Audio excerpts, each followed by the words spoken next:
parents, and she ran off and married her cousin, which now would definitely be, I suppose, frowned upon, but at that time there was a choice she made, and they had a loving relationship for a few years.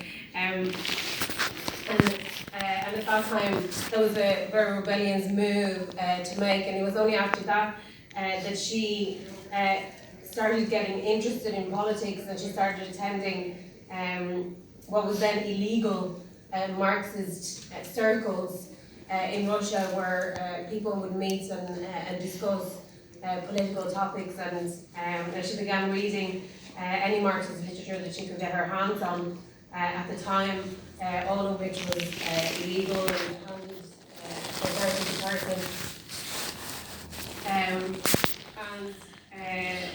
She decided then to leave her husband and her child, and left Russia and went to Zurich to study political economy, and it was there that she joined the Russian Social Democratic Party in 1899. At the time, the Russian Social Democratic Party was the main kind of socialist organisation. It was a huge party. It was illegal at the time, and many of its members were living abroad because they had been exiled because of their political activities in Russia. And so many of them many of their leading members lived in Europe, in Zurich, and in other places around Europe.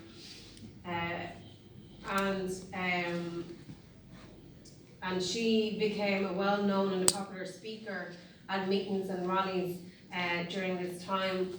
And she went back to Russia when the revolution of 1905 broke out in Russia, and workers were fighting, going out on strike, fighting for freedom from the Tsarist oppression, but also fighting for workers' rights in Russia. And she had become quite well known. She was one of the leading members during the 1905 revolutionary period.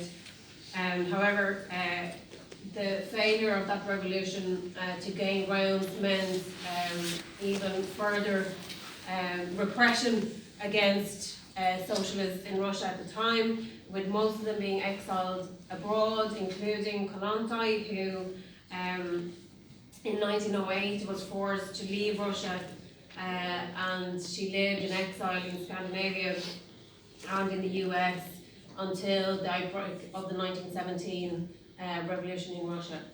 And it was during this whole period that she developed some of her own politics, and she wrote on particularly on the issue of the woman's question and the oppression of women. So she began her political life with a revolt against the kind of societal norms in Russia, and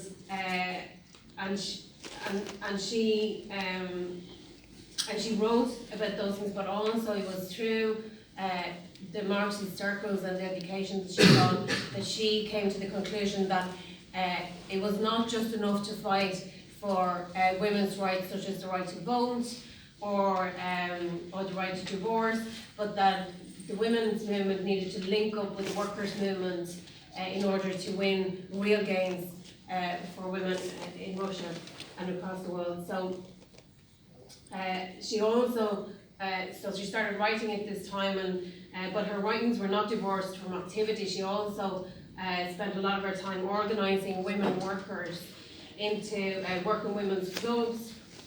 She also organised interventions at conferences, because at the time there was a suffragette movement, obviously particularly in Europe, and with women fighting for the right to vote in particular. And these movements had women from all kinds of backgrounds involved in them. So she and others organised interventions by socialists at these conferences and at these events.